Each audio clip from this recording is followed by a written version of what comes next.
Why do you think do you think that South Asians are saddled with this, like, because sometimes people say this about Never Have I Ever, they say this about Indian Matchmaking, whatever, like, oh, it doesn't represent every experience. Like, I know, it's a story, it can't, it's one person's story, and you've been very clear, even in A Suitable Girl, to say this isn't everybody's experience, this is just these three. That said, I mean, so I guess my question is more around, like, why in A Suitable Girl do you pick these three women to focus on? Are you trying to make some kind of statement? Well, I can tell you sort of just the answer to why, there doesn't appear to be more diversity even within sort of the diasporic experiences or like the Indian experience reflected in pop culture. And that's because it comes down to the same sort of gradations of privilege.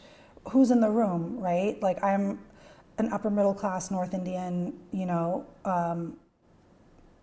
person who, because my parents had the opportunity to come to this country, I was raised here, because my parents were upper middle class, I could pursue a career in film and television, I could get in those rooms, I could pitch things that reflect my experiences.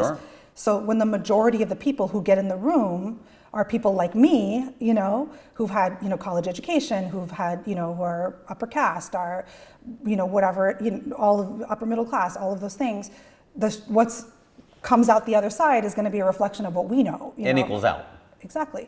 So what I think, would really facilitate a lot of that change is more people being in the room, more Muslim creators, more Dalit creators, more Christian Indians, Jewish Indians, it's because there's already so few projects, that kind of break through. It's going to inherently be the ones that are reflective of the people in the room. And so far, that's been people like me. Now, hopefully that's going to change. I love that. As far as that analysis of it.